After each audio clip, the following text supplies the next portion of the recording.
இதை என்னோட Instagram page. Follow பண்ணாதவங்க ஃபாலோ பண்ணிக்கோங்க. இந்த சேனலில் எந்த வீடியோ போட்டாலும் ஃபர்ஸ்ட் அப்டேட் இதுக்கு தான் வரும். இப்போ வீடியோக்குள்ளே போகலாமா?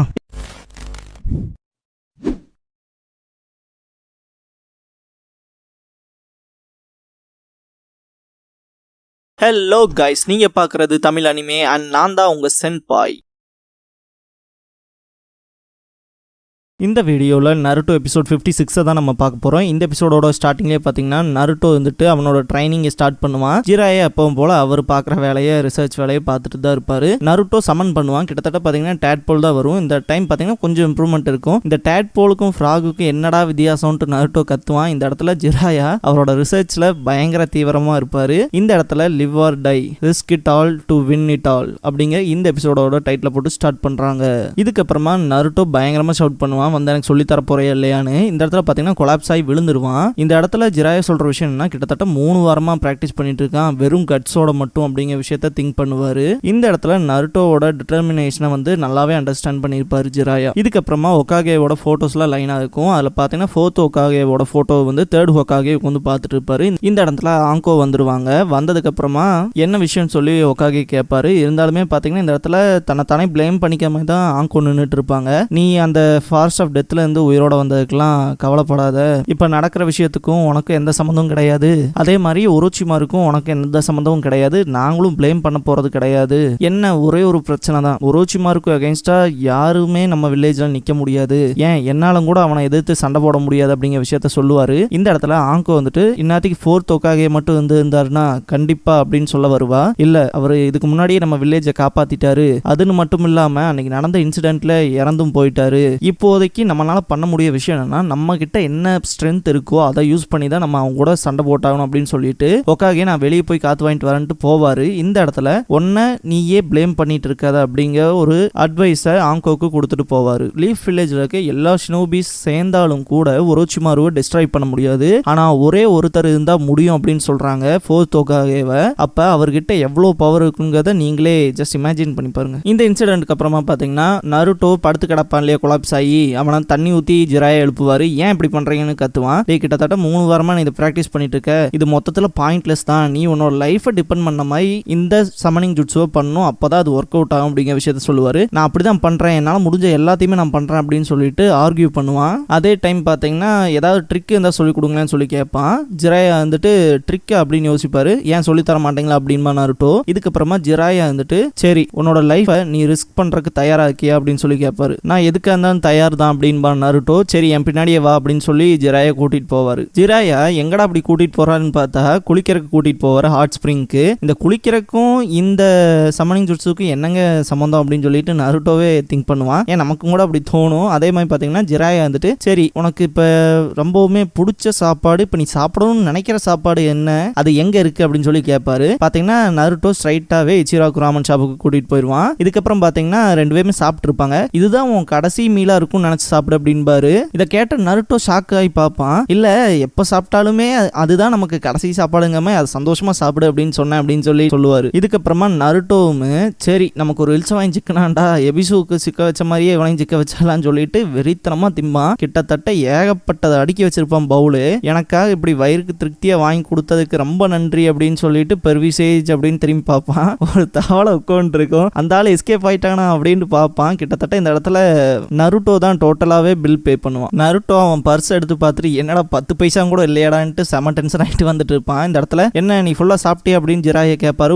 ஓடி போய் ஏன்டா நீ தான்டா ட்ரீட் வைக்கிறேன்னு சொன்னேன், ஒரு க்ரோனப்ப வந்துட்டு இந்த வேலையை பார்க்குறியடா அப்படின்னு சொல்லிட்டு அடிப்பான். நான் உனக்கு ட்ரீட் எல்லாம் கொடுக்கன்னு சொல்லவே கிடையாது அப்படின்னு ஜிராயா. உனக்கு ரொம்பவுமே பிடிச்ச பொண்ணு யாராவது இருக்காங்களா அப்படின்னு சொல்லிட்டு ஜிராயா கேட்பாரு. எதுக்கு திடீர்னு இந்த கேள்வி அப்படின்னு சொல்லி கேட்பான். இல்ல நீ அவளை பார்த்தேன்னா அவளுக்கு ஒரு கொடுப்பியாமா அதுக்காக தான் அப்படின்னு சொல்லி சொல்லுவான். எதுக்கு அப்படின்னு சொல்லிட்டு பயங்கரமா வெக்கப்படுவான். அப்புறம் எதுக்குன்னு சொல்லி கேட்பான். இல்ல எதுவும் ட்ரைனிங்ல ஒரு பார்ட் தான் அப்படின்னு சொல்லுவாரு. கிட்டத்தட்ட நருட்டோ பயங்கரமா யோசிச்சிட்டே இருப்பான். ஏன் நிறைய பேர் இருக்காங்களான்னு சொல்லி ஜிராயா கேட்பாரு. இல்ல இது சக்குரா ஒருத்தி தான் அப்படின்னு சொல்லுவான். இந்த இடத்துல பாத்தீங்கன்னா நருட்டோ வந்து ஏகப்பட்ட விஷயத்தை யோசிப்பான். அவளை மட்டும் நான் கட்டி பிடிச்சு அப்படி இப்படி யோசிச்சுட்டு இல்ல இது நமக்கு ட்ரைனிங் இருந்தாலும் அவளை போய் கட்டி பிடிச்சிட்டுனா அதுக்கப்புறம் கொஞ்சம் பேச மாட்டான். இல்ல பேசுவா அப்படிங்கிற மாதிரி பாத்தீங்கன்னா இந்த அன்னியின் படத்துல வந்து இந்த கேரக்டர் ஸ்வாப் இருக்குங்களா, சேம் அதே மாதிரி பாத்தீங்கன்னா இவன் வினோதமா நடந்துட்டு இருப்பான். இதை பாக்குற ஜிராயா வந்துட்டு முதல் வேகமா போடா அப்படின்னு சொல்லி ஒரே உதவிடுவாரு. இதுக்கப்புறமா நருட்டோ போய் சக்குரா கிட்ட பேசிட்டு இருப்பான். இந்த இடத்துல எதையோ கேட்கற மாதிரி தானே நின்றுட்டு இருப்பான். அதை பார்க்குற சக்குரா வந்துட்டு பணம் கீது வேணுமா, கண்டிப்பா நீ என்கிட்ட அதை எதிர்பார்க்க முடியாது, நானும் தரப்போறது கிடையாது அப்படின்பா. இந்த இடத்துல சரி நான் கிளம்புறேன்ட்டு கிளம்புவா. இந்த இடத்துல பாத்தீங்கன்னா சக்குராவை ஃபோர்ஸா எழுப்பான் நருட்டோ. இந்த இடத்துல விழுகிற மாதிரி வருவா. இந்தாண்டா நமக்கு வாய்ப்பு அப்படின்னு சொல்லிட்டு கட்டி பிடிக்க போவான். இதை சக்குரா நோட் பண்ணிடுவா. அதே டைம் பாத்தீங்கன்னா ஓங்கி ஒரு பஞ்ச் பண்ணுவா. நம்ம தலைவன் 2 மூக்குலையும் ரத்தம் பயங்கரமா பீச்சு அடிச்ச மாதிரி பறந்து போய் விழுவான். இதை பார்க்குற ஜிராயா வந்துட்டு என்ன குத்துரா சாமி அப்படின்னு சொல்லி பயங்கரமா பார்த்துட்டு இருப்பாரு. இதுக்கப்புறமா நருட்டோவை கூட்டிட்டு போவாரு. இந்த இடத்துல பாத்தீங்கன்னா நருட்டோ கண்டிப்பா அதை பண்ணனா நான் அந்த பெரிய ஃப்ராகை சமன் பண்ண முடியுமா அப்படின்னு சொல்லிட்டுலாம் கேட்டிருப்பான். இதை கேட்குற ஜிராயா வந்துட்டு இதுக்காக நீ என்ன வேணா பண்ணுவியா அப்படின்னு கேட்பாரு. இந்த இடத்துல பாத்தீங்கன்னா திடீர்னு ஒரு பஞ்ச் பண்ணுவார் நருட்டோவை. அவன் டோட்டலாவே அன்கான்சியஸ் ஆயிடுவான். இந்த இடத்துல பாத்தீங்கன்னா ஜிராயா நருட்டோவை தூக்குவாரு. தூக்கி அவரோட தோல் மேல வைப்பாரு. இந்த இடத்துல ஜிராயா மெயினா யோசிக்கிற விஷயம்னா ஏதாவது ஒரு டிஃபிகல்ட்டான சிச்சுவேஷன், ஒரு எமோஷன் டைப் ஆஃப் திங்ஸ் நடக்கும் போது தான் இந்த நைன் டெயில் ஃபாக்ஸோட சக்ரா வந்து அப்பியர் ஆகும். அது மட்டும் இல்லாம நருட்டோ பாத்தீங்கன்னா ஒரு ஸ்மால் சைஸ் வெசல் தானே நைன் டெயில் ஃபாக்ஸை கம்பேர் பண்ணும்போது. அப்படி இருக்கும்போது அந்த பாடி சில விஷயங்களை அவாய்ட் பண்றது, சப்ரஸ் பண்றது, இந்த மாதிரியான விஷயங்கள்லாம் நடக்குமோ அப்படின்னு திங்க் பண்ணுவாரு. இருந்தாலுமே இந்த இடத்துல அவர் மெயினா சொல்ற விஷயம் என்னன்னு பாத்தீங்கன்னா இதை பர்சனலா நீங்க எடுத்துக்காதீங்க ஃபோர்த் ஹோக்காகே அப்படின்பாரு. இதுக்கப்புறமா நருட்டோ முழிப்பான். பாத்தீங்கன்னா ஜிராயா இருப்பாரு. முதல்ல எந்திரா அப்படின்னு சொல்லுவாரு. இதுக்கப்புறம் பாத்தீங்கன்னா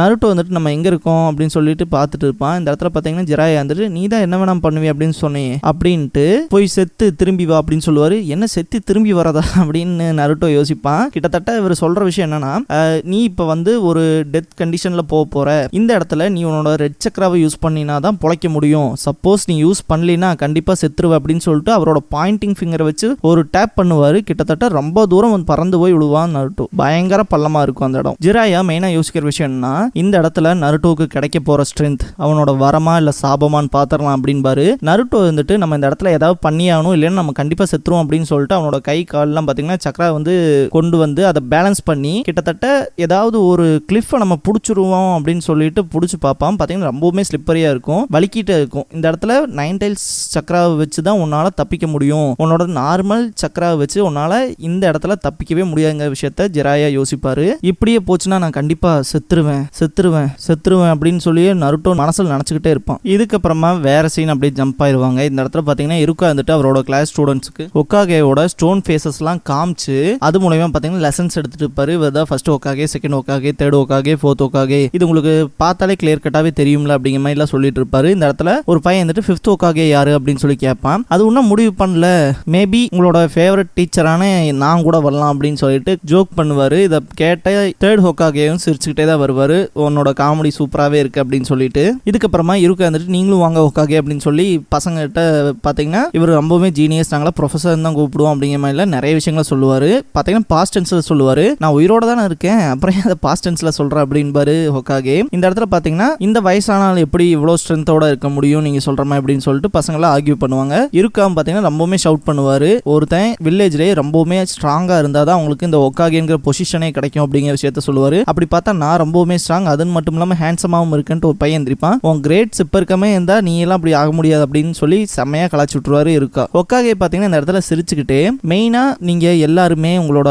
லைஃப் வந்து இப்படிதான் இருக்கணும்னு சொல்லி சூஸ் பண்ணிக்கங்க, உங்களுக்கு ரொம்பவுமே பிடிச்ச பர்சன்ஸை ப்ரொடெக்ட் பண்ணுங்க அப்படிங்கிற விஷயத்த சொல்லுவாரு. குழந்தைகளா ஆச்சரியமா பார்க்கும். இந்த இடத்துல ஒரு பொண்ணு மட்டும் பார்த்தீங்கன்னா இம்பார்ட்டன்ட் பர்சன்ஸ் அப்படின்னு சொல்லி கேட்பா. கரெக்டா புரிஞ்சுக்கிட்டு அப்படின்னு சொல்லுவாரு. உனக்கு இம்பார்ட்டன்ட் பர்சன் யான்னு கேட்கும்போது பார்த்தீங்கன்னா என்னோட அப்பா அம்மா அப்படிங்கிற விஷயத்த சொல்லுவா. அதுன்னு மட்டும் இல்லாமல் எனக்கு என் பெரிய அண்ணன் பிடிக்காது, இருந்தாலுமே அவனையும் காப்பாற்றணும், அதே மாதிரி என்னோட டாக் இருக்கு காண்டா, அதையும் நான் ப்ரொடெக்ட் பண்ணுவேன்னு சொல்லுவேன். அதே மாதிரி பார்த்தீங்கன்னா நிறைய பேர் பார்த்தீங்கன்னா அவங்களோட ஃப்ரெண்ட்ஸ் ஃபேமிலி இந்த மாதிரி நிறைய பேர் நிறைய விஷயங்களை சொல்லுவாங்க. இதுக்கப்புறமா நீங்க யாரை ப்ரொடெக்ட் பண்ணணும்னு நினைக்கிறீங்கன்னு கேட்பாங்க. இந்த இடத்துல பார்த்தீங்கன்னா அஃப்கோர்ஸா நான் என்னோட கிராண்ட்சன் அப்படின்னு சொல்லிட்டு கோனாஹமரோவை கையாட்டுவாரு. அவன் ரொம்பவுமே சந்தோஷப்படுவான். இந்த இடத்துல இதுக்கு மீறி எனக்கு ரொம்பவுமே மெயினாக காப்பாற்ற வேண்டியது இங்க இருக்க எல்லா பீப்புள்ஸுமே தான் அப்படிங்கிற விஷயத்த சொல்லுவாரு. மெயினாக யோசிச்சு பார்த்தீங்களா யாரை ப்ரொடெக்ட் பண்ணுவீங்கன்னு கேட்கும் போது எல்லாருமே பார்த்தீங்கன்னா அவங்களோட ஃப்ரெண்ட்ஸ் ஃபேமிலின்னு சொல்லுவாங்க. ஆனால் யார் ஒருத்தன் எல்லா மக்களையும் சேர்த்து காப்பாற்றணும்னு நினைக்கிறானோ அவன் தான் பார்த்தீங்கன்னா ரியல் ஹோக்காகேவாவே ஆக முடியும். லார்ட் தேர்ட் பார்த்தீங்கன்னா ஃபோர்த் ஹோக்காகேவோட ஸ்டோன் ஃபேஸை பார்த்து நீங்க செஞ்ச மாதிரி தான் அப்படின்னு சொல்லுவாரு. இதுக்கப்புறம் பார்த்தீங்கன்னா நருட்டோ காமிப்பாங்க. கிட்டத்தட்ட பார்த்தீங்கன்னா அவன் அந்த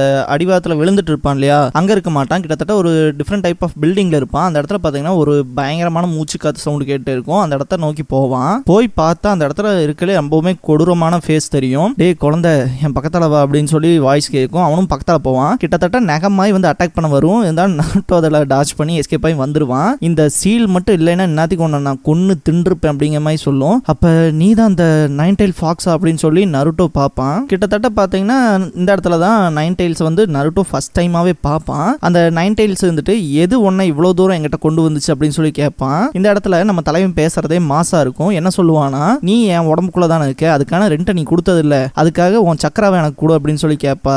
விச் மீன்ஸ் ஒரு பேமெண்ட்டுக்கு பதிலாக ஆல்டர்னேட்டிவா வேற ஒரு பொருள் கேட்கற மாதிரி. அந்த 9 tailsம் எனக்கு வேற வழியே கிடையாது, இந்த இடத்துல நீ செத்தேன்னா நானும் செத்துருவேன் அப்படிங்கிற விஷயத்த கன்ஃபார்ம் பண்ணிட்டு அதோட சக்கராவை கொடுத்துரும். இந்த இடத்துல பாத்தீங்கன்னா நருட்டோ என்னால அதை ஃபீல் பண்ண முடியுது அப்படின்னு சொல்லிட்டு அவனோட விரலை கடிச்சு சமனிங் ஜுட்சு பண்ணுவான். கிட்டத்தட்ட ஃபர்ஸ்ட் ஸ்டார்டிங்ல ப்ளூ கலர்ல தான் வரும், அப்புறம் பாத்தீங்கன்னா ரெட் கலர்ல அப்படியே மாறும் அந்த சக்கரா.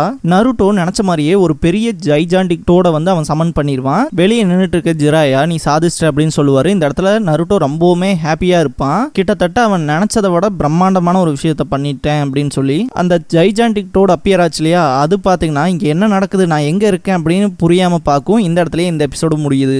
இந்த வீடியோ பிடிச்ச லைக் பண்ணுங்க. நருட்டோவோட ஃபுல் அனிமே சீரிஸ் பார்க்கணும், தொடர்ந்து பார்க்கணும் அப்படின்னா நான் ஃபியூச்சர்ல அப்லோட் பண்ணிட்டே தான் இருக்க போறேன். ஸோ சப்ஸ்கிரைப் பண்ணி வச்சுக்கோங்க வீடியோவை தவறாம பார்க்கறதுக்கு. நீங்க ஃபுல் நருட்டோ சீரிஸை கண்டிப்பா என் வாய்ஸ் மூலமா கேட்டு முடிக்கலாம். தேங்க்ஸ் ஃபார் வாட்சிங்.